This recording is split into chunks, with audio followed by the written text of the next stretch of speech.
All right, we are live. I want to thank Amanda and Annika for joining me tonight. Hi, thanks Thanks for for having having me. us. So, all right, how this usually works at the beginning, I just ask how you got into caching and how you got into of course, you vlogging and you TikTok. So, if whoever wants to start off, you guys could go ahead. So, You got it, Amanda. Okay, I'll go first. So I started caching probably, I think it was about 2010, 2012, that era.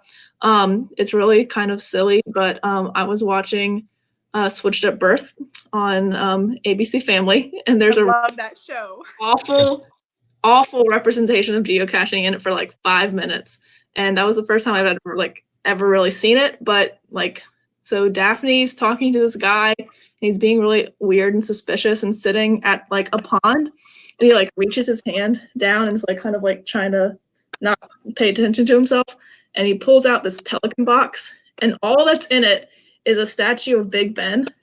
And he pulls out the statue, takes a train out of his pocket, puts it back in the pelican case, and puts it back in the water. He doesn't sign a log or like do anything, but the girl's just like, "What are you doing?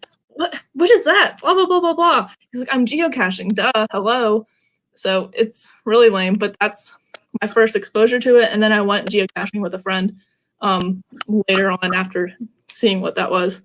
So that was my first exposure of geocaching, I guess. Yeah. and what made you start your YouTubing part of it? I think accountability. To make myself go out and do it more, and I just think it's fun, and I think other people should get into it because it is fun and it's a good way to be outside and explore the area. I had just graduated from college and lived in a new town and didn't really know the place, like my way around it all. So geocaching was my way to explore the city and get to know where things were. So I kind of wanted to document that too. So Yeah. Cool. Well, I started 9 years ago. My grandpa, he needed to like get up and go walking a lot, and his doctor had recommended like geocaching for him because like, oh, I don't like walking, it's so boring. And so my grandma would drop him off, and like he would have to go walk to the geocache. And when I would spend summers up there with them, he would take me, and it was just like really happy memories. And then like I stopped for a little bit, and I started again. Actually, the first TikTok that I made was the first geocache that I had cached in Austin, Texas. And it was all because of quarantine. I got super bored during quarantine. And like I didn't expect my videos to take off like they did. And then it just became a new hobby for me when I didn't really have a hobby at that time. So that's how it all started. It's really plain and simple. yeah, cool. Yeah. What about you, Dan? We got into it. My wife actually found it. We were going on hiking trails all over the place, and she happened to look up a trail and it said it had geocaches. And at first, I thought it just gave you the park it was in, not the actually ground zero. Where I thought you had to go to a park and you had to just look for them, and you just happened to stumble across them if you found them. That's how I thought it was originally. Mhm. And then 3-4 months later, after that, she brought it up again, and we happened to just be with my family that day, and we found our first cache in since 2011. So the rest is history, and we have what we have now. So Yeah, cool. it's been crazy. Have you thought about joining the GC network on YouTube? Yeah, I'm planning on doing that. I just haven't had the time to get that done. With COVID, I've been having to work from home, and it's just been long hours. And by the time I get done, I'm exhausted and don't want to go back out of the house. So that's on my to-do list, but it'll happen soon. Hopefully, when summer gets a little bit closer, I'll be able to get the video done for that. So That's awesome. I'm always interested to know like what people do outside of geocaching, like what their actual day job is. What do you do? What do y'all do? I'm a teacher. Me too. Really? Oh my gosh. What grade or what education level do you teach at? I teach kindergarten through 5th grade special ed. Oh my goodness, I'm a kindergarten teacher too. That is crazy. Wow. Are you like, how are you even working?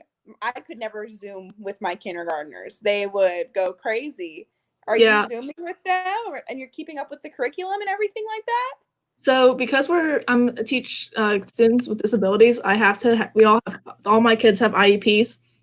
So by law, we still have to give them the hours that they have. So I have 9 students, and I do 30-minute one-on-one sessions every day with each student. Oh my goodness. That's stressful. I couldn't imagine that. Yeah. Wow. So it's a lot. You do the hard work. Wow. Yeah. Here I am just like enjoying my Corona-cation, you know. Yeah, I have 4 IEP meetings next week. Oh, you're stressed. Yeah. Sure. I don't know, Dan, I don't know if you know this, but it's like an individual, what is it, IEP? Individual plan of action. Individualized education plan. Yeah. But that's awesome. I know a lot of people who go into special ed, and I think it's a super rewarding thing. But right now I'm working on my degree towards my BS in education. But like my actual major is political science and history, because I'm trying to teach at the high school level. But cool. like kindergarten and like working in preschools and like early education areas is so much easier to like, I don't know, build a resume. But yeah. What about you, Dan? What do you do? Oh, sorry. I spent 14 years in the carpet industry. I made carpet for 14 years. Now I process payrolls. I work for a payroll company, and I process payroll. So cool. That's cool. So I found out that Joshua, the geocaching vlogger, he's a motivational speaker at schools. I think that's like the coolest side gig ever. Yeah, because he gets to go around everywhere. He goes all over the country doing it. And that lets him travel and cache everywhere in the world too. So it's like, jealous. Yeah, like mentor me. Like, I don't know if you know this on YouTube, but they have a get to know me challenge right now for geocaching vloggers. I'm sure she knows about it, but I don't know if you do. And I haven't done mine yet. I'm doing mine probably tomorrow because I'm sort of behind everybody because I've been busy. But yeah, everybody talks about what they've done and like what their favorite caches are and whatnot. So I'll challenge you, and you can do it on TikTok. Do it like in 14 TikToks to make it all fit all the questions. But you want to know what? Have you been on TikTok before? Are you like familiar with the TikToking? I've been on it before. Yeah, there's like this one challenge. It's like my name, my age, my favorite. I would just make a song for it, and then I would fit out all the questions and just point to the answers of it. Yeah, I'll have to send you. I'll add you after this, and I'll send you the all the questions and see if you can figure out something for it. Okay, sounds good. Thanks, I appreciate that. Cool. It's fun. Do you guys have any caching stories? I know you guys don't have as many friends as I do, since you guys think I'm crazy with my friends, but you guys have any crazy stories along the way in their first caches that you've? I know you had a 5.5 that goes along with your picture. I'm waiting to hear that story. So yeah, so I have some friends at work who think I am crazy, and they love that I go geocaching. And I was talking about how I really wanted to do this 5.5. And it was for Joshua's one of his geo challenge of the months, which was to get a 5.5, and or it was to get either a terrain 5 or a difficulty 5. So I wanted to do that one for the challenge. And my friends said that they wouldn't let me go by myself. So I was like, well, if you don't let me go by myself, you can go with me. So it was a sewer cache. So we went, and you had to get down into like a stream. We all got like rain boots and stuff like that on. So we walked through the stream, and then we got to this tunnel that had like vines and stuff all over it. We had to walk into the sewer. And of course, we found out that you don't have self-service or any service underground. So we thought we were going in the right direction, and then we were on the other end of the tunnel, and there was a light. So we realized that we either passed it, or I don't know, we didn't know what happened. So we turned around, went all the way back, still didn't see it.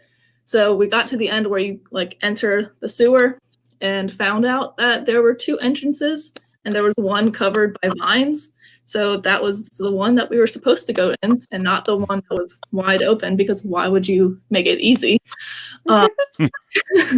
So we went in that one, and then there were a bunch of forks, and there was a song was the clue. There was a YouTube video, it was a song, and part of the lyrics were right and then left and right and left and left. And so that we followed the directions of what the song was for the forks. and then the thing got smaller and smaller as you went down. So the picture I sent Dan was me crouching, and I could only crouch in it. Like in the picture, my head is almost touching the ceiling.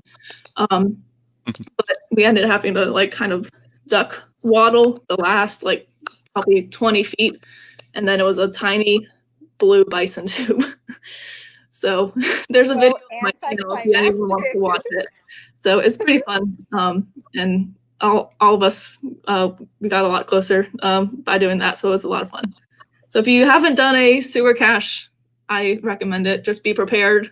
Bring lots of flashlights. We had like the headgear, lamps, and it was fun. Did you were you disappointed that like after all of that work, it was just a bison tube? Well, a little bit at first, but I think realistically it had to be something like that. Otherwise, like there was water in the sewers and stuff, so anything bigger would have been like washed away. So I think it was probably a good thing that it was a small thing. Yeah, it's fair. My goodness. You're so brave. I actually have a sewer cache. It's actually one of my videos on TikTok. I think I shortened it up quite a bit to fix the 1 minute criteria, but on my YouTube channel, it's called Geocaching Ninja Turtle Style. And we had to go on a sewer thing, and that was crazy because, like you said, it was big at the beginning, but then as you get further in, because there's less water, it kept on shrinking and shrinking and shrinking and shrinking, and then we didn't know that the cache was actually 20 feet in from the other side of the tunnel. Which, so you could have gone. Because they don't tell you when you start the cache that after you follow the directions, the cache is actually at the end of the tunnel. They just say you have to go left, right here, left, right there. And by the time you get to the end, you're like, really? It was right there. I could have just walked in 20 feet from the other side. And yeah. So. Yeah. I have probably two. The first one being I was in Dripping Springs, Texas, and it's called Hill Country.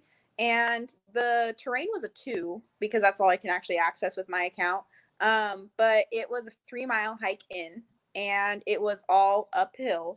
And when I got there, it was a heavily wooded area. And I mean, like, heavily wooded. Like, you had to actually bushwhack. Like, all my clothes were torn by the time I got out of there.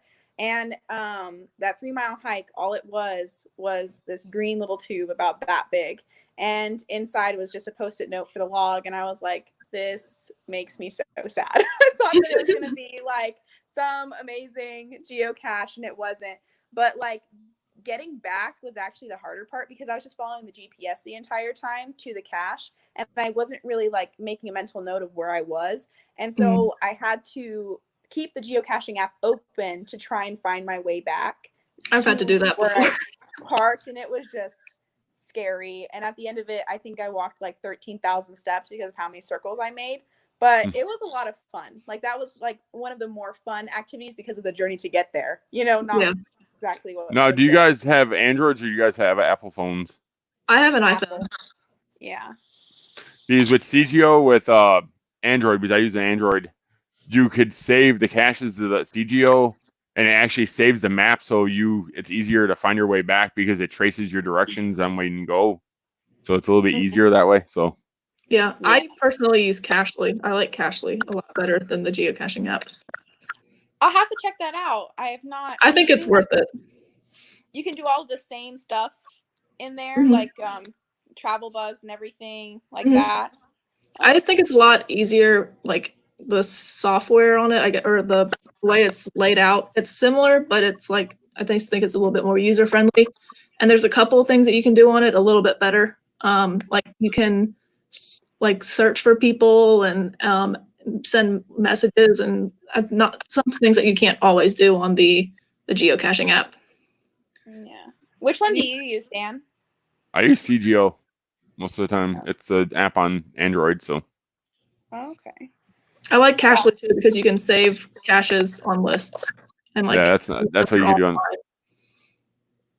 Yeah, like what I like about CGO, you could rate them by favorite, you could rate them by find, you could rate them by a lot of stuff. So if you want to like just find stuff for like a huge good video, you could sort of by favorites and just hit the top favorite when caches in an area. So that's cool. Have you how far, now that you've cached so much, Dan, like how far do you have to drive to get to like one that you haven't gotten to yet? It used to be almost 20 miles, but now that there's new cachers in my area, I could they're sort of filtering in again. So, because I was the only cacher in my area for a little bit, because sadly, if you watch one of my younger videos, one of my cacher friends passed away at a very young age down here, and I have a dedication video to him in my videos. But after he passed, it sort of made our area sort of stagnant with just me, so I can't put out caches for myself. So, Right. Yeah. I had cached out the area pretty early on, but then with coronavirus, I think a lot of people have started putting out caches.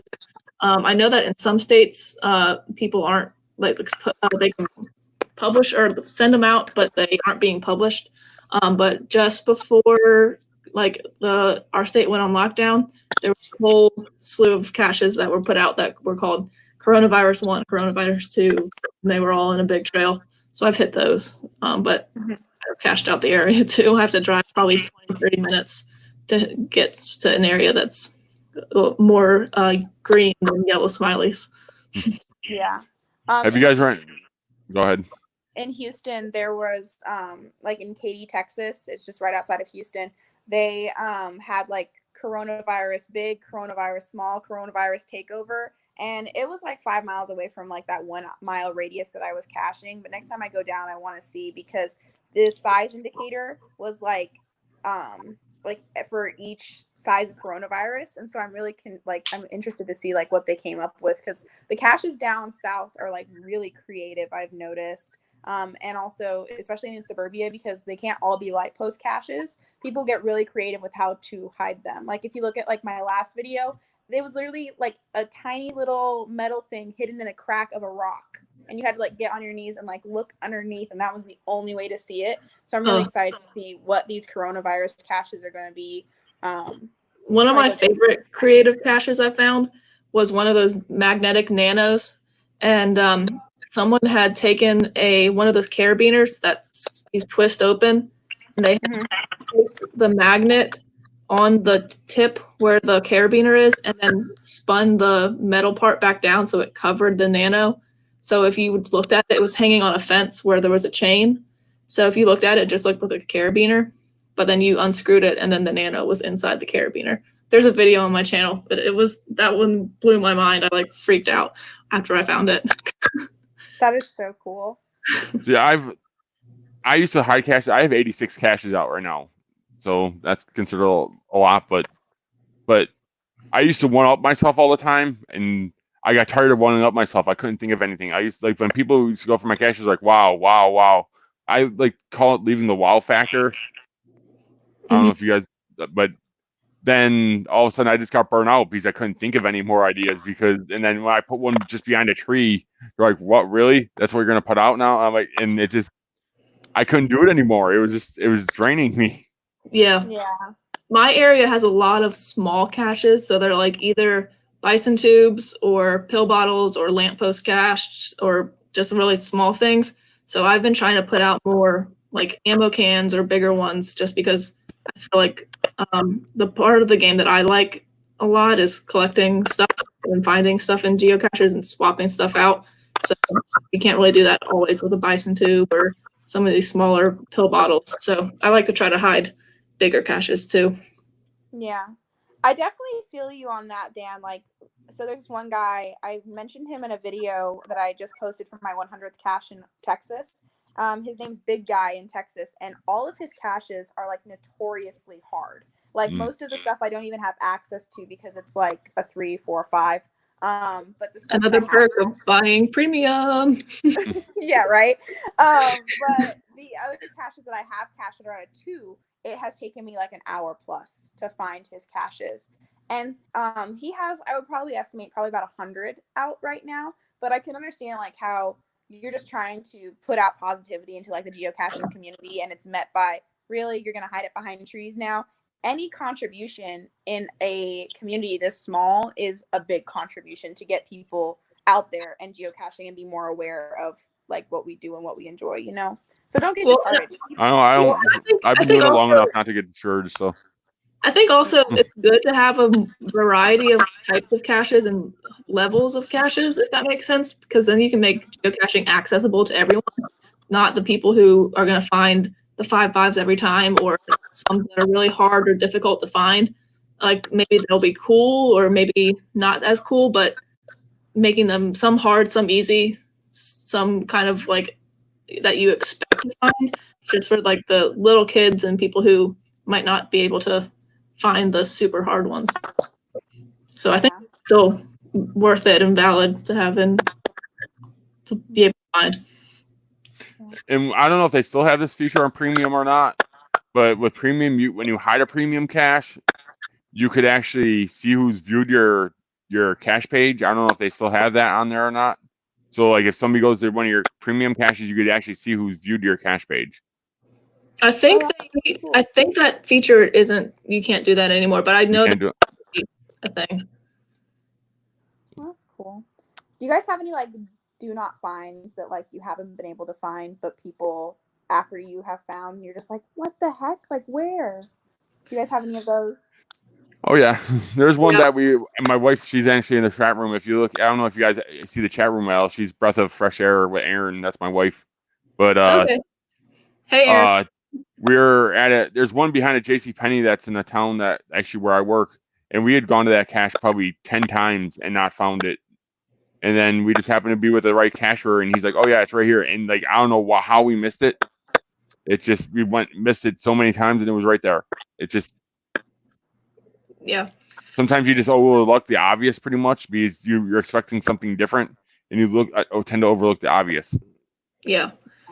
There's one near me that's a puzzle cache. It's really easy to find the cache, but opening it is the tough part. It's like it's made of PVC. There's a sliding tube that comes in and out of it, and the key is inside, and you have to manipulate it to get the key to fall out of the tube. There's like a hole in. It's really complicated. So I've DNF'd that a couple times because you have to maneuver it the right way to get the key out and then unlock it to get to the log. So that's going to be something I just keep having to go back and do because it's really hard. That's like a hobby within itself, like having to keep waddling back to the do not find, and just like being defeated every single time. Yeah. But like that's probably going to be like the best one that you're ever going to, not the best one that you're ever going to find, but like the most rewarding cache that you're ever going to find because you're like, wow, I worked so hard for this. You're going to have DNFs. The one thing I don't like about some of the newer people in our area is they're saying they're not there, but then they're saying it must not be there. And sometimes that triggers certain people to like, I'm not saying our reviewer is really good friends with me, so he doesn't tend to do it as often as he used to, but like when newer people come in, there she goes. When new people come into our area, they're like, oh, it's definitely not there, but the rating's a 3 or 4 on the cache to find it, and they're saying it's definitely not there. Well, it's a 3 or 4. It's not going to be just obvious right there. You know what I mean? Yeah, I've had that happen on some caches I own that people are like, it's not there. And then I go check it and it's right where it's supposed to be. Just people didn't look hard enough or weren't able to find it. Yeah. Especially when you first learn about lampposts, you don't realize they lift up, and they're all looking around the lamppost, and they're like, "Where is it? Where is it? I can't find it." But they don't realize that little square lifts off the post. Yeah. So. Yeah. One of the DNFs that I've done was one of my friends who wanted to go with me was taking them geocaching for the first time, and we could not find it anywhere. And I felt terrible because that was like her first geocaching experience. And I was like, I promise this is more fun. Like you actually find things, but I'm sorry we didn't find anything. So I still have to do a redemption and show her that it's actually fun. Yeah. I definitely think that like a lot of my friends, they don't even really understand what I do. They're just like supportive. They're like, yay, good job. Like soccer moms on the sidelines. They're like, that's all you, but I'm proud of you. Because they just like, they don't get it. Or they're like, why would you want to go like get scratched up in the forest? Or why would you want to be in like odd, gross positions trying to like maneuver yourself behind something like a rock or whatever. And I'm just like, it's fun. But like I had to realize that like that's not the definition of fun for a lot of people. Well, and for me, I get done with work and I just want to like think about something other than work for a little while. So it's a nice break and you get to be outside and exercise and so. See, I try to like when I'm at major events I try to when there's kids, you want to keep them involved in the game. Like, there's a couple families that when I see them at events, because they're almost like big family reunions. Once you go to megas, eventually, you just see the same people. It's like a big family reunion after you see these people like 5, 6 years in a row. And there was one time I was at an event. It was just when I started videoing, surprisingly enough, and I filmed it just like a 5 to 2 clip of a kid saying, "How you doing, buddy?" When his dad went to go get the cash. I was just watching him for him, and he watches my videos. He's alcohol. He's from Florida, and his kid absolutely loves my channel now, just because he could say, "Oh, I was on a YouTube channel. I was on a video," and just to have some people that you'll get that eventually when people know you and you go to events, they'll start geeking out on you. These people don't watch TV anymore. They're watching YouTube. They're watching TikTok. They're not watching TV on their TV anymore. So in a sense, when kids watch you, you got to think of this: you're their movie star. You're the actor that's playing the part. But you're doing live stuff, but they're watching you as a show. So they're watching you as a TV show instead of watching stuff on TV. So when they see you in person, they're like, "Oh my God, you!" They start geeking out like you're a movie star. It's crazy. Yeah, so that's like, cool. I know you have your cards. Like if you go to a major event, bring a deck of cards and like pass them out. Like if kids watch your stuff, because I'm sure you'll get kids that watches of. You can hand, hey, here's a memorabilia for me, and they'll treasure it like they met a movie star, pretty much. Mm-hmm. Yeah. It's crazy, but it happens. Yeah.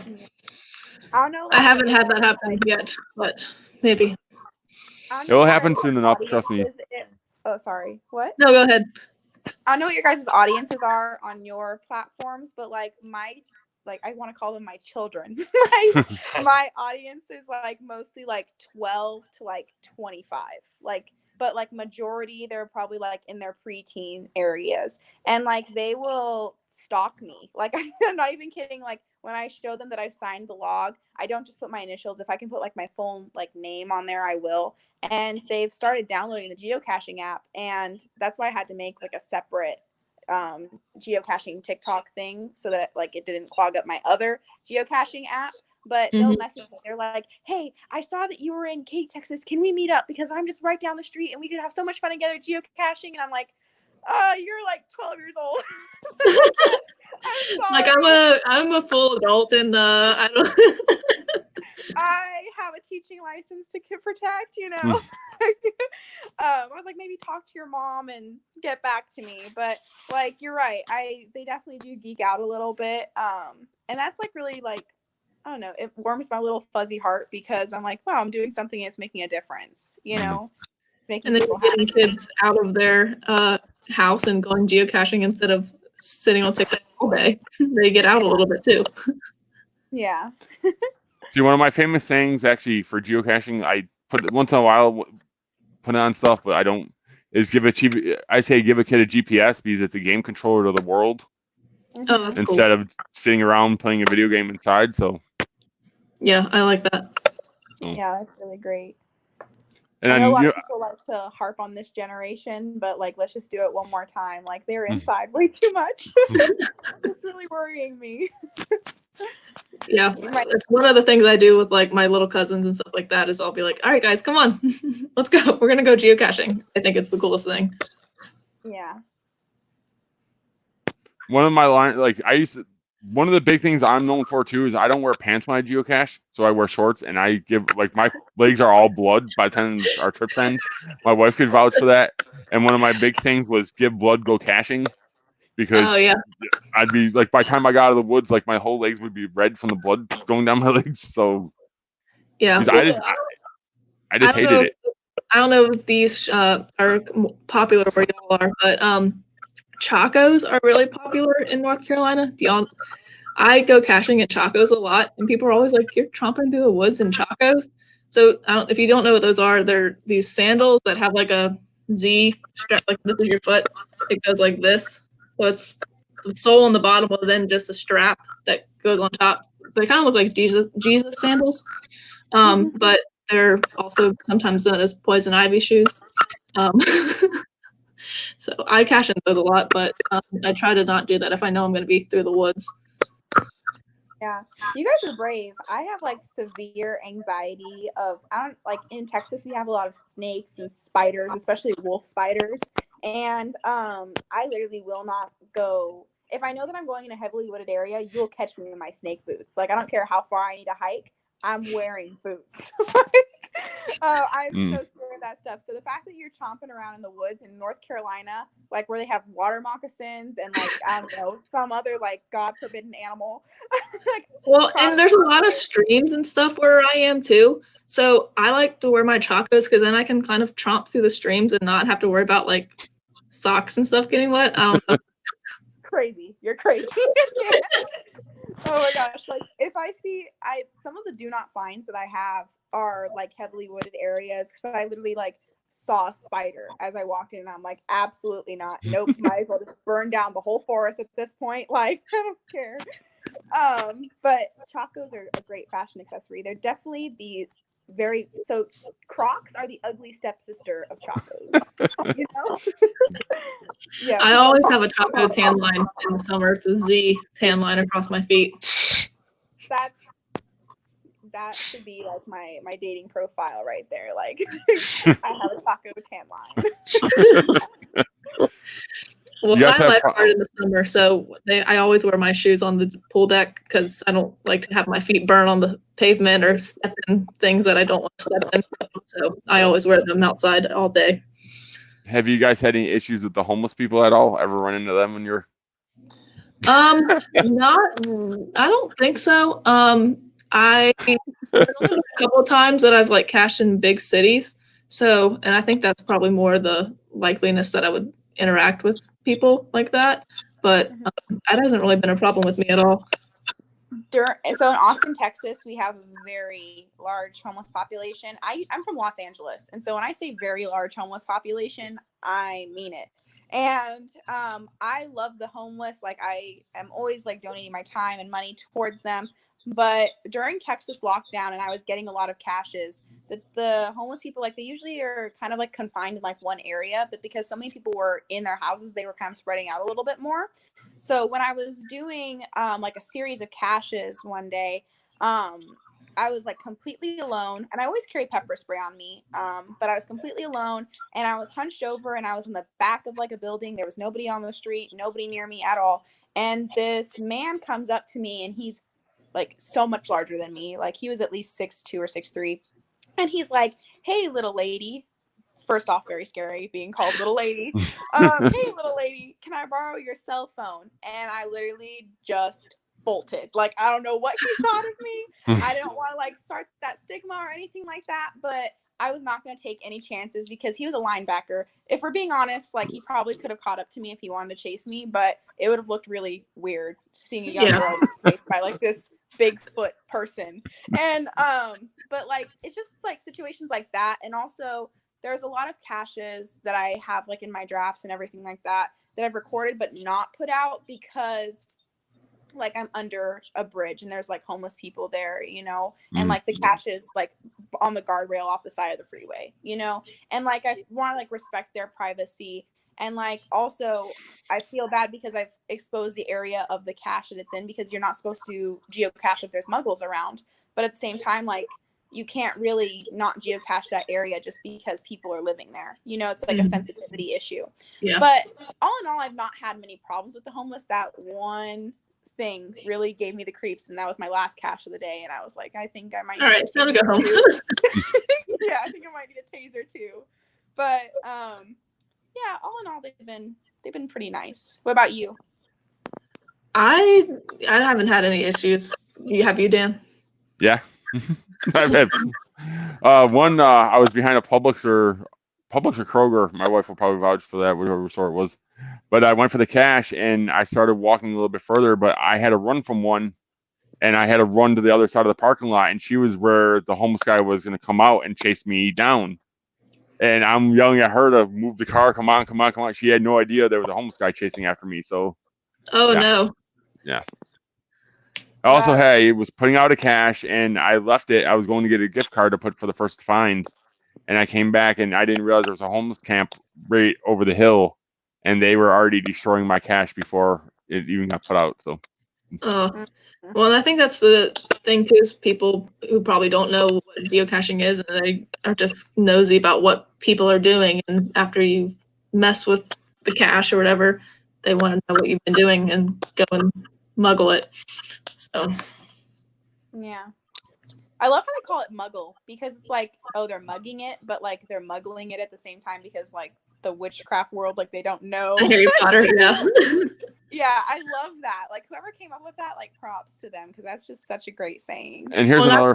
to it and like forget that it's like I know it's a Harry Potter term, and I obviously it's like kind of not secret to the geocaching community, but like it's a very geocache term. So like I'll say something about that, and people will be like, "What are you talking about?" I'm like, I get sometimes stuck in like geocache language and have to take a few steps back when I'm talking to people who aren't as savvy about the language. So it's kind of. And I didn't have a direct contact with this homeless person, this homeless group. I during last year's Going Caching event in October. It's a mega event. It's here in October. A lot of these, like some of these people in this room, have been here, been to it.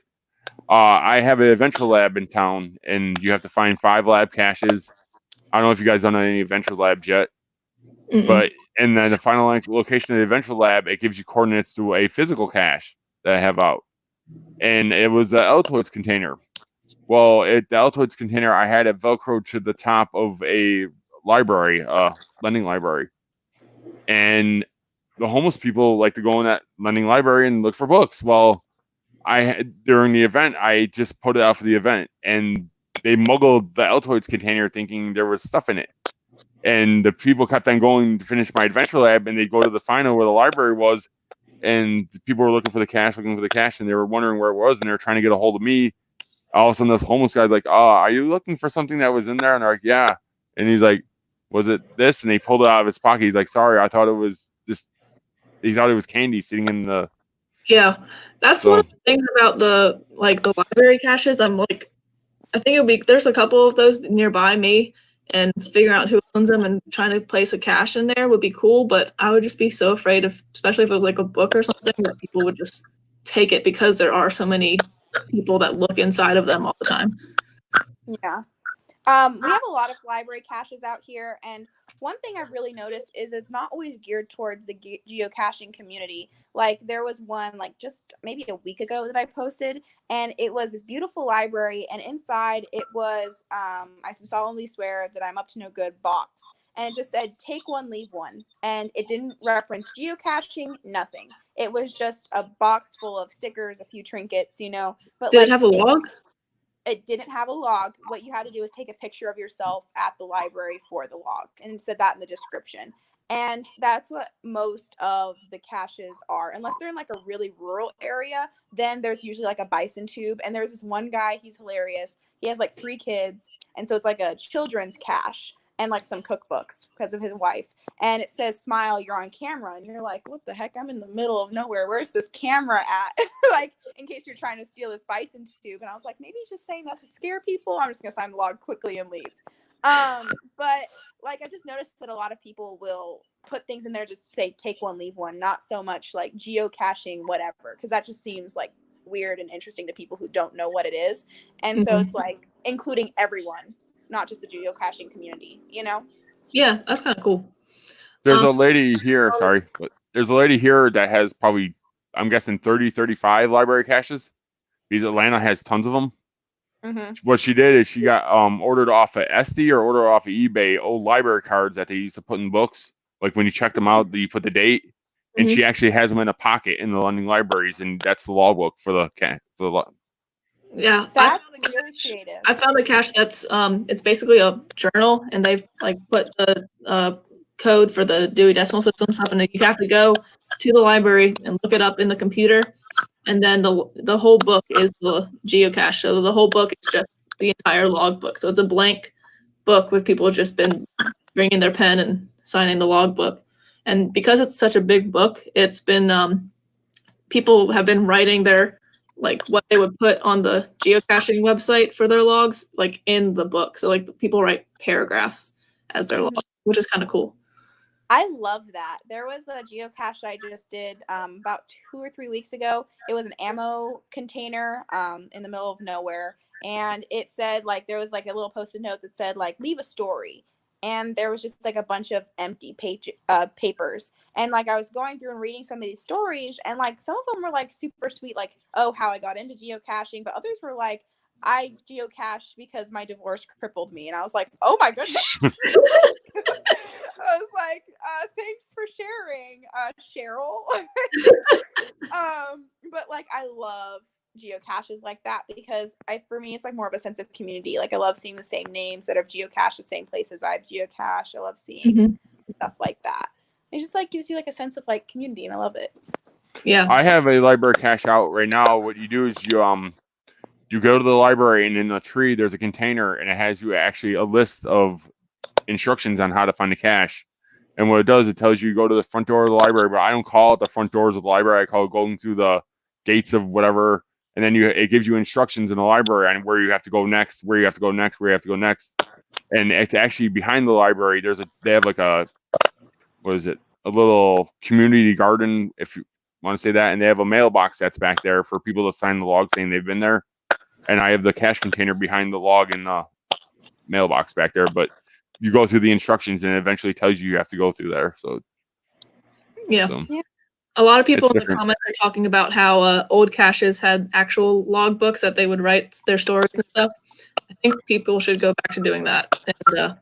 And might be not as possible with like bisons and stuff, but definitely if it's a ammo can or something that has a big enough logbook, I think that'd be cool. Yeah. I like the longer stories, especially like I have like my unique hides, and then all I'll get is like the TFTC. Thanks for the cache. I'm like, that was a unique hide. You didn't have any experience trying to find this. Like, come on now. Especially some of my emails I get when people find some of my caches and they're just like, thanks or cool or like one word. I'm like, I actually enjoy reading what people like, the experience people had of like knowing what like condition my cache is in and what led them to go find it. And I like when people post pictures too. I was gonna say that I love like I usually don't look at like the find log like on the actual app before I find the actual cache, because sometimes people will post pictures of where it is.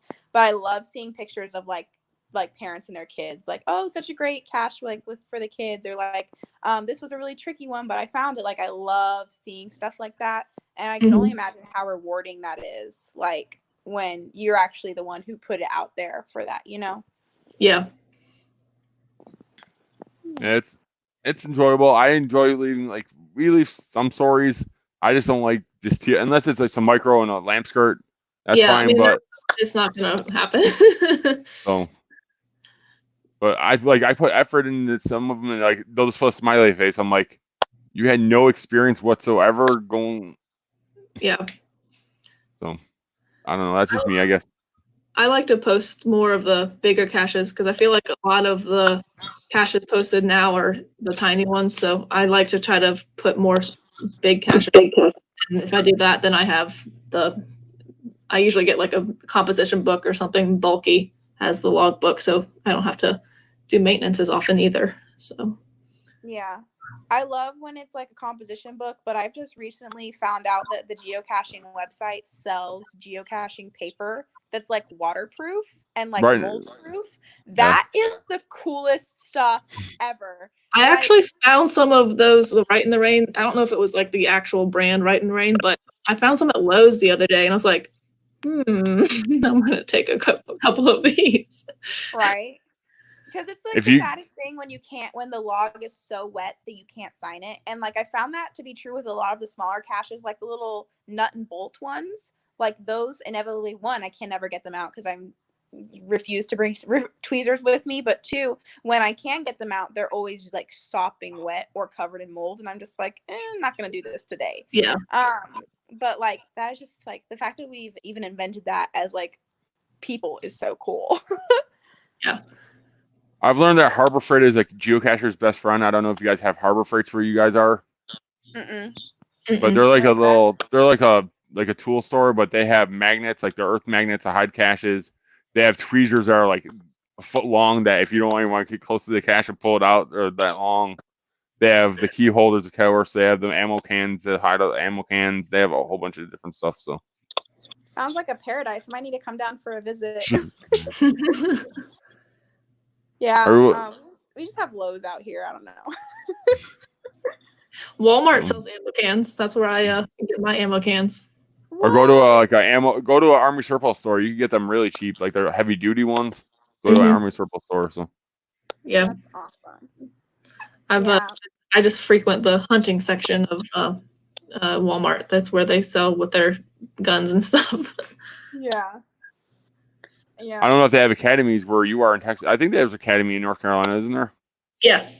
Yeah, you could get like certain times they have them on deals there. You get like 2 for like $10 ammo cans. So yeah, I think sometimes the metal ones are usually like about 12, and they have plastic ones that are like 4 or 5. But I've found that them usually kind of cave in like this, and then they're not waterproof anymore. Yeah.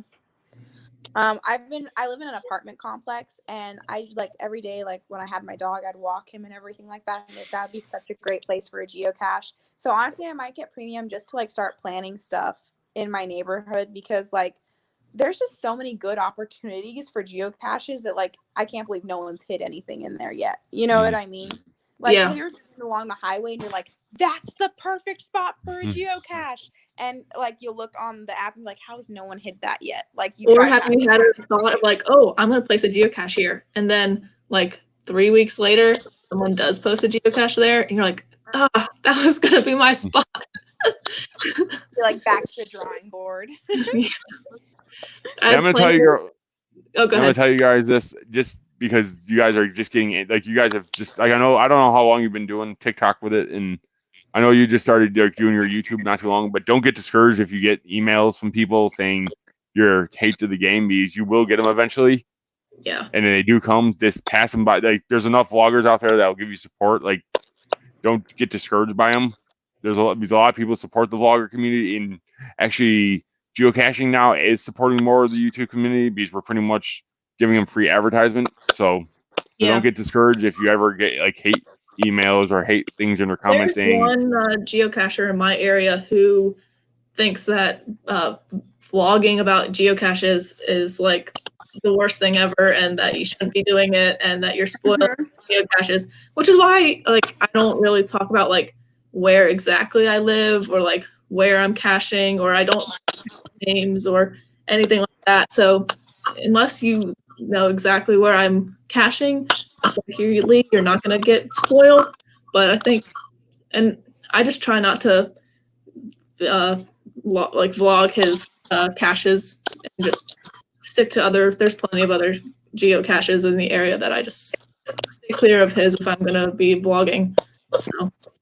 Yeah, I've definitely gotten a few comments of like, you're not supposed to tell them where they are, or like you're not supposed to say the name of the geocache because now they know exactly where it is. And I'm like, you don't even know where I live.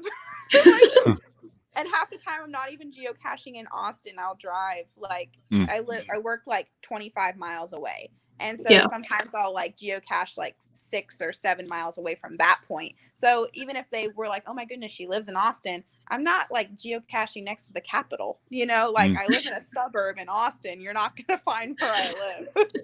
Yeah. It's going to be okay. Plus, like enough people hide similar caches that like, sorry, if you know that a light pole cache is a light pole cache, you already know what the caches are going to be if you know it's a light pole cache. So me telling you that I found a light pole cache or found an ammo can in the woods, it's not specific enough to spoil every geocache. Because I got a message from somebody who's either Oregon or somewhere over there, and they're like, I swear that's my cache. Why are you bidding on my cache? Why are you this? Why that? I'm like, I am in Georgia. You're all the way over there. I'm nowhere near your cache.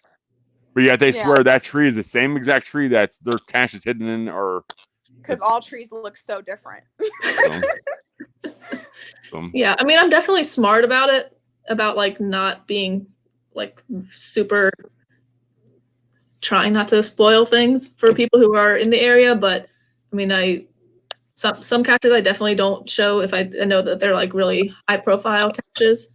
But if it's, I can show my journey along the way and what I've done to get there. Yeah. I don't know. If I had a high profile cache, I'd be like, look at me, I did this. Like, I wouldn't be like, y'all, you know, I wouldn't tell them what the name was or what city I was in, but I would definitely be like, this is an insane cache. I've noticed that like Joshua, the geocaching vlogger, he has a lot of high profile caches, and like especially for like the puzzle caches, he will never show how to get into them, but like he does show like what's inside and everything like that. And I feel like that's completely fine, you know, because the actual fun definitely. part is like getting in there, you know, or like I don't know if you guys saw this video that he did. It was I think he was in Brazil. He had to get on a boat and it was a floating duck in the middle of a lake, and he had to unscrew the top of the duck and the bison tube was inside. That is the coolest thing ever. I would never not film that. Yeah, like the one of the tiny the nano inside the carabiner. I was like, this is too cool to not. I have to share this, you know. And like I have a vlog of my finding the oldest in North Carolina, which was a really cool one to find. I actually have that one on video too. Yeah, I'll have to go and find yours then, so we can compare. It's actually my very first YouTube video besides my chicken dance. I did a chicken dance in front of Roadhouse for my friends, and I made a complete fool of myself. But my second official video is was it Medoc, that one? Mm-hmm. Yeah, it's my first ever geocaching video I ever made. Yeah, well, if you watch my video, I broke my tripod. I have like a little, I call it like kind of like a selfie stick, I guess, but it's a tripod that I kind of use to walk like this. And in the video, I like used it and put it on a tree to record. And then as I took it off, one of the legs snapped off. So it was just like the 2 prongs. I was so mad. But then I took the hardest way to get to the cache. I always do that. It's the worst thing ever. And then after you find the cache, you find the easy way out.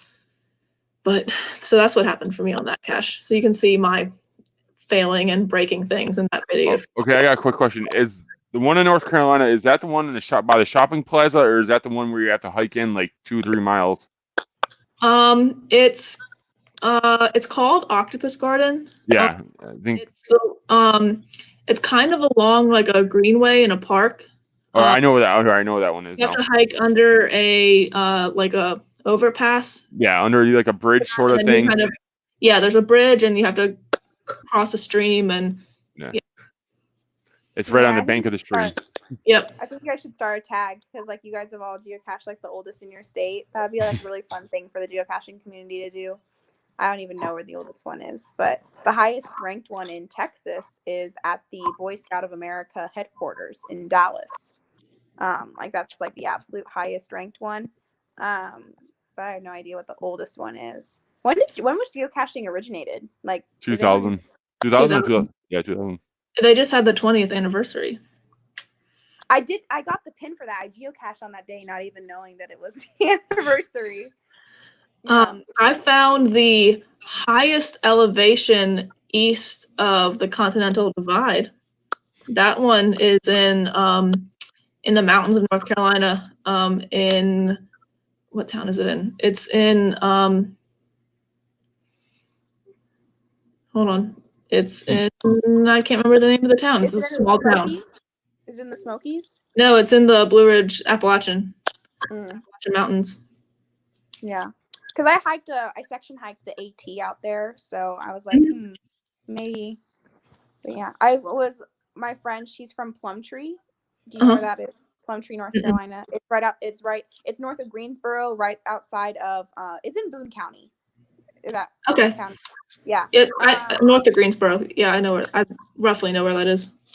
And I knew that there were a lot of high elevation caches out there, but that was in the Smokies, so I was trying to figure out like where else that could have been, because the Smokies, to my knowledge, are the highest point in North Carolina. I know if you go into Tennessee, then you have like I can't remember what the name is, but it's like 3 mountains, and I can't remember, but yeah, we'll have to look that up later. I'm like having a brain fart, like this is so long. Yeah, I really am mad at myself. I can't remember the name of that town right now. I'm gonna have to. 10 minutes later, I'll probably think of it and scream it out. You're so lucky to live in North Carolina. Like I would, oh my goodness, like hiking out there is just so nice. And like the weather, I love humid, so it's perfect. Yeah. I went to Appalachian State University. I don't know if you know where that is. Yeah. It's in the mountains, and I lived 10 minutes away from the Blue Ridge Parkway, which was amazing. Yeah. Have you ever been to the cookie place called Happy Appies? I don't think so. It's it's right next to Appalachian State, but they call it Happy Appies because of like the marijuana usage at the university. And so it's like the perfect munchy food because they're open 24/7. And to this day, it's probably the best cookie I've ever eaten in my life. There is a place in Boone that's called Appalachian Cookie Co. And they also have an insomnia cookie. So those are good. But yeah, I haven't seen Happy Appies. Yeah. You guys have anything else to share before we kick off for the night? No. So, but I'm really glad we were able to do this. This has been really fun. Yeah, I definitely. You guys want to say where you guys could find? Go ahead. I want to get Amanda's information for sure. So, I guess afterwards we can just like not text, but like figure out something. I can get the information from Dan, but I definitely want to check out your channel now. Yeah, I'm so excited. If you guys want to say where your channels could be found, so people could look you guys up. So. Yeah, so on YouTube, I have a channel. It's Geo-Cache Me Outside. So Geo-Cache and then Me Outside. And I also have Instagram, and it's Geo_Cache Me Outside is my Instagram. So you can follow me on both of those things. And I try to post semi-often. With COVID and all the crazy stuff, I haven't been able to post super often, but I'm trying to post more. So you'll see more content soon. And if you are going to be new to the channel, catch up. And then hopefully by the time you get through all my videos, I'll have more content. Yeah. I am only on TikTok. I have a Twitter and like Instagram, but they're not geocaching related. But my geocaching is @ho4sushi on TikTok. But you can also just find me by my name, which is very unique. It's Annika, Annika. And if you just look that up, I'm the first person that pops up. But yeah, I have like over 200 videos now geocaching. And I have way more in my drafts. I post about once a day. So there's no shortage in content. So if you go look, follow me. And if you like it, message me. I'm always looking to collab with people in the geocaching community. Cool. So I want to thank you guys both for joining me. So thanks for having us on. It's been a lot of fun. I'll see you guys later. Yeah. All right. Bye. Thanks. Bye, y'all. She didn't have to go yet.